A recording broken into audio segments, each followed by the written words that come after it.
Hello everyone, and welcome to another episode of Crafty Beer Reviews. Today, I will be reviewing Great Lakes Pumpkin Ale.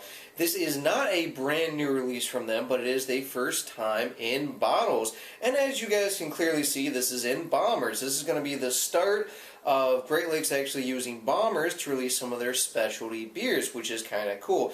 Later in the year, they've got some cool ones coming up for Christmas, so kind of fun that they're actually starting to do more specialty bottle releases, because traditionally they pretty much just do seasonals and year-rounds in bottles with a lot of stuff on draft. So this is one that has been previously available at the brew pub on draft only, but they finally made enough and they decided to put it in bottles.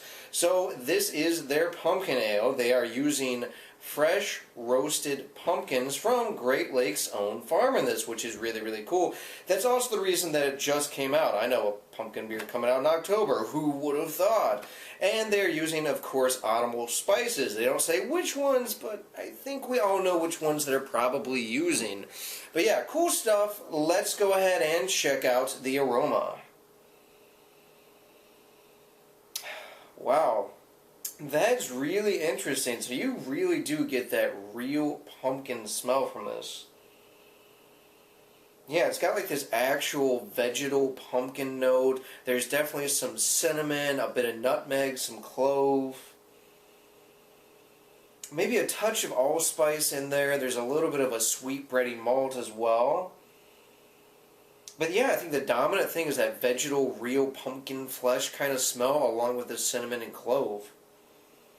Yeah, that's pretty cool. Other than just having this really big, authentic pumpkin smell, it smells like a lot of other pumpkin ales. I will say, though, the spices are not nearly as in-your-face as a lot of other ones. So, cool stuff. Let's go ahead and take our first sip.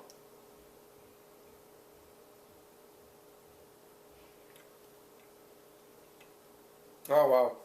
Yeah, that's not bad. That's not bad at all. Up front, I'm definitely getting that clove and allspice, and then it goes into, again, this like really just fresh tasting vegetal pumpkin flesh kind of taste. And it's really, really cool because it's not something you typically get. Most of these pumpkin beers taste like pumpkin pie, and this actually tastes like real pumpkin.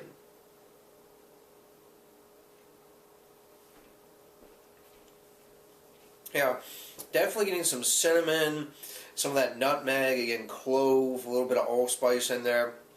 And you get all of these spices, but they're not real aggressive. They're not super, super in your face. I do get a little bit of like a sweet bready note, a touch of like a biscuity malt backbone too, but it's really, really clean, very easy drinking. It's got a light body, it's got a medium mouthfeel, it's got a crisp kind of taste to it. It finishes pretty clean. There's not a lot of a lingering spiciness. I get some of that vegetal pumpkin left over and a touch of kind of a clove and cinnamon combination, but this is pretty nice. It shows off the pumpkin with a more subdued spice bill, and I really like that. Yeah, gotta say, as you guys know, I'm not a huge pumpkin fan. I don't typically do a lot of pumpkin beer reviews, but I'm glad I gave this one a shot. I mean, it's clean, it's easy drinking, it's not overly sweet, it's not overly spiced, and it really shows off the real authentic pumpkin flavor. So, in terms of rating, guys, I'm going with an 8.6 out of 10. I think this one is really, really well done. I think it's a solid example, and I think it's cool that it was just released in October. So, if you are in the Northeast Ohio area, because I think that's about the only distro this is getting, go check this one out, especially if you're a fan of pumpkin beers. Alright guys, that does for this beer review. Please remember to rate, comment, and subscribe. And remember, I hope whatever you're doing involves good craft beer. See ya.